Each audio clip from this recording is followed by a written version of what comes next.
So let me ask you, what is your first memory of money?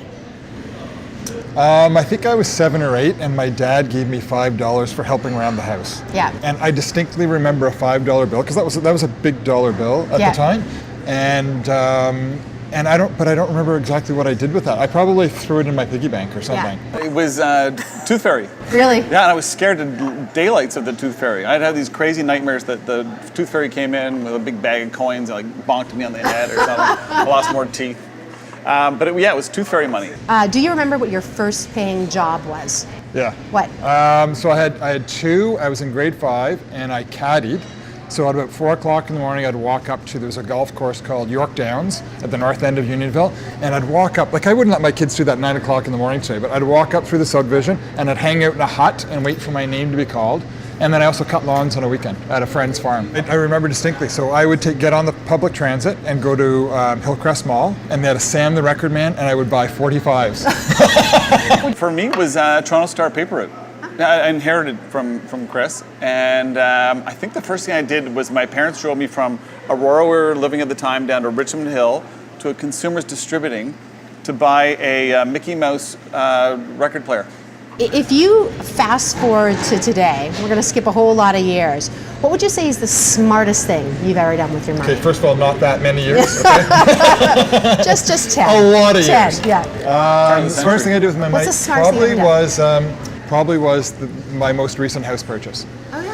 Yeah, we took a chance. We loaded up on debt a little more than I normally would, and we got a great property, and we rode the real estate wave that continues to go. 23 years ago, and it was an engagement ring. Oh, God, that is so. That's good. He's very good. What's the best, not business advice, best money advice you've ever gotten from somebody? Who is giving you the sage advice? Our dad was in the investment business and worked with a guy named Al Pearlstein. He's like a legend on Bay Street, great guy. And he, when he met new kids, he would give them this list. It was from The Richest Man in Babylon. So it was pay yourself first. Yeah. Part of what you make is yours to keep, and always put 10% aside at first for to grow. And it was such smart advice. My wife and I followed that principle to buy our first home. Good for you. And you did that even amidst building the business and everything that you did? Like, that's hard. It was tough on $7,000 a year. I'm not kidding. Dad was a stockbroker. That was the term back then, not financial analyst. And he told us to invest in the thing that we knew the best, and that was our business. And so Peter and I continue to reinvest in the business in terms of personnel and new products and new warehouse, et cetera, et cetera. And that process never ends. And that was great advice. What is, I want to think of it as a philosophical question.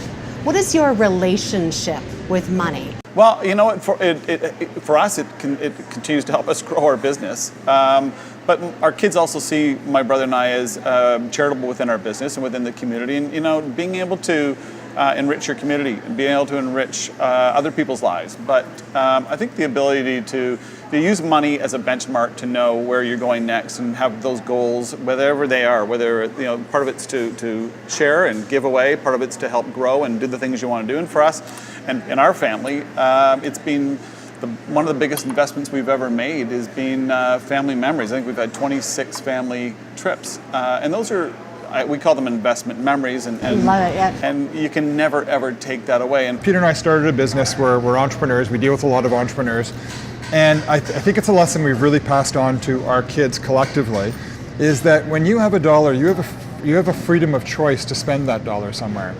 And we're in a restaurant today that is not a chain-owned restaurant. It's owned by a family who worked very hard at Cafe Belong. And this is a place that we would choose to spend our money. He's a gentleman who gives back tremendous goodness into the community.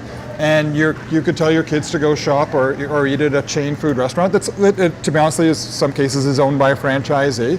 But you can go affect change in other people's lives by the choices you make with your dollar. Tell us about what you guys are up to now. I mean, you've got some launch of some interesting things right around us.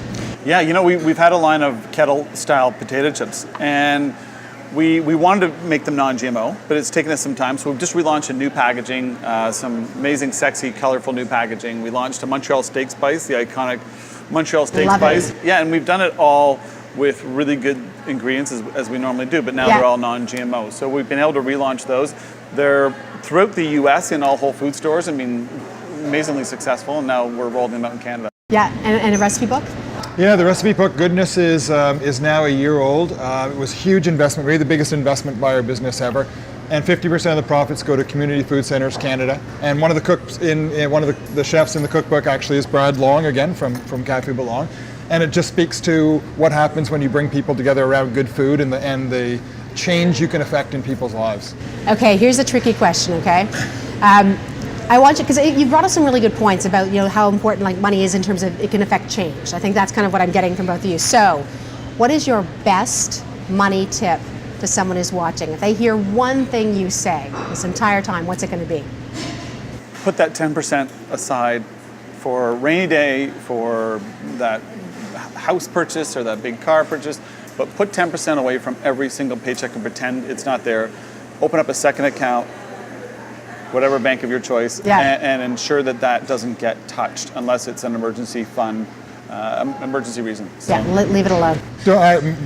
Don't forget the importance of community. Whether it's a $5 or Tim Hortons card to your local food bank at Christmas time, or it's $5 a month to the local hospital, don't forget about community. And the power of giving brings you way more relief than it does by not, and satisfaction. Thank you so much.